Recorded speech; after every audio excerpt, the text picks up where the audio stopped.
Muhammad sang pendekar, siap basmi lawan hingga akar. Persatuan ikatan keras sakti dengan semangat yang membakar. Bongkar dengan kuda-kuda.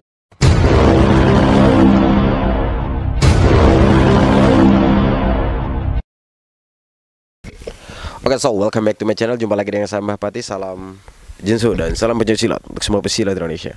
Salam santun dari saya Mbah Pati. Baik, terima kasih untuk saudara-saudara, teman-teman, dulur-dulur, monalin sirhoto dimanapun berada. Semoga semuanya dalam keadaan sehat walafiat. Baik, konten kali ini saya akan membaca salah satu komentar dari saudara kita, atau mungkin teman yang nonton video saya. Nah, komentarnya ini di video saya yang sudah lama, mungkin video 2 tahun lalu lah. Nah, waktu itu saya membahas tentang pesulap merah, menjelaskan bagaimana trik atau cara untuk mematahkan besi ya. Jadi sebenarnya video itu sudah lama, karena dulu kenapa saya membahas video itu, karena video itu saya bahas waktu itu pesulap merah mau ngambil contoh video bagaimana teknik untuk mematahkan besi itu mengambil dari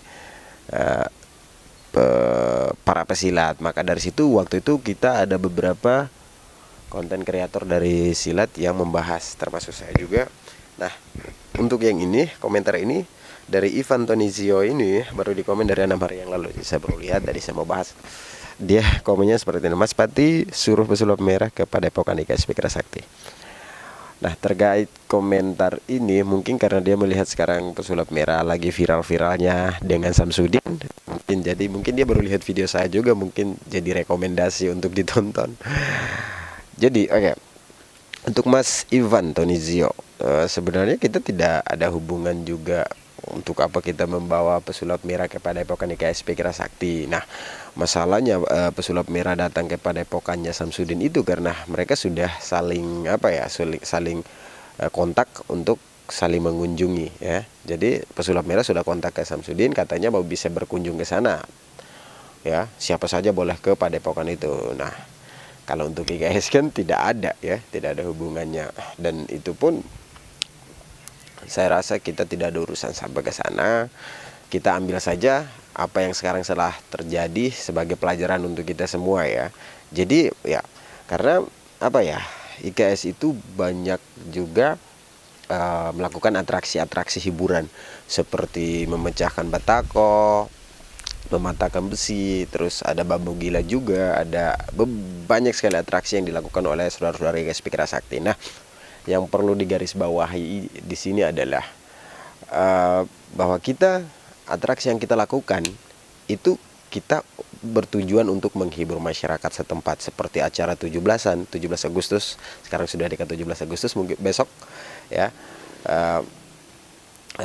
kita melakukan kita melakukan atraksi itu untuk menghibur masyarakat ya, bukan untuk mencari cuan, bukan untuk ketika saya atraksi ini saya dapat uang dari sini, tidak ada ya. Jadi kita bertujuannya untuk menghibur masyarakat. Saya dulu sebelum masuk IKS itu saya tahu banyak sekali sulap, karena memang saya belajar beberapa sulap seperti sulap fakir, mentalis, kartu juga saya sering bermain dulu ya. Jadi saya tahu banyak tentang sulap, terutama sulap fakir itu. Sulap fakir ya kalau tidak salah ya, yang masternya adalah master limbat ya. Jadi bisa kita berhubungan dengan memecahkan benda-benda keras. Terus ada atraksi yang memang kita berhubungan dengan nyawa ya. Jadi kita atraksinya itu sangat seperti dipotong-potong ya, dipotong-potong pakai parang. Setelah itu kalau menurut saya jika suatu saat nanti misalnya kita sebagai orang IKS terus kita menggunakan trik juga seperti pengobatan, terus kita belajar beberapa sulap, terus kita pakai untuk mengobati orang, terus kita melakukan seakan-akan kita itu bisa melakukan hal ini, seharusnya jangan, dan itu tidak diajarkan di IKS ya. Jika itu terjadi berarti oknum IKS yang melakukan hal itu bertanggung jawablah atas hal itu, karena di IKSP Kerasakti tidak pernah mengajarkan namanya pengobatan terus dengan trik-trik sulap, terus kamu bisa mengeluarkan ini, mengeluarkan itu, mengeluarkan seperti akar-akar lah, contohnya akar-akar di dalam tanah, di dalam tembok atau di dalam tubuh manusia itu tidak pernah diajarkan IKS, ya.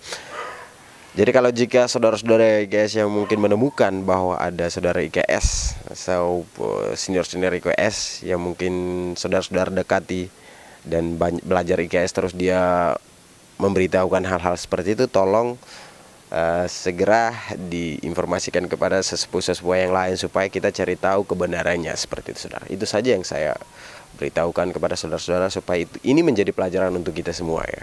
Ini bukan untuk IKS saja, tapi mungkin di beberapa silat yang mungkin menggunakan ilmu kanuragan atau biasanya juga bisa melakukan pengobatan, ini menjadi pelajaran untuk kita semua supaya kita tidak sampai terjerumus ke hal-hal seperti ini. Nah, dan juga di IKS Pikiran Sakti yang saya tahu dan saya ikuti sampai dari tahun 2011 sampai sekarang itu, bahwa IKS itu tidak, ketika membantu orang untuk doa apa segala macam itu kita membantu doa seperti biasa. Jika sembuh berarti itu kita bersyukur, kalau tidak ya kita juga itu kita kembali lagi ke Tuhan ya. Jadi kita kembali lagi ke Tuhan, entah doa yang kita gunakan untuk membantu orang sakit ini dia apa sembuh apa tidak, itu kita kembali lagi ke Tuhan. Tuhan mengabulkan apa tidak. Nah, dan itu juga kita tidak pernah minta imbalan ya. Kita tidak pernah minta imbalan. Nah, yang kita ya mungkin di sana kita diberi makan minum ya biasa, itu normal sebagai salah satu tradisi orang Indonesia, pasti itu hal yang biasa ya. Oke. Jadi itu pesan saya untuk saudara-saudara semua. Semoga pesan ini bermanfaat untuk saudara-saudara semua. Jadi ingat saudara-saudara, IKS tidak pernah mengajarkan hal-hal seperti yang sudah saya jelaskan tadi ya.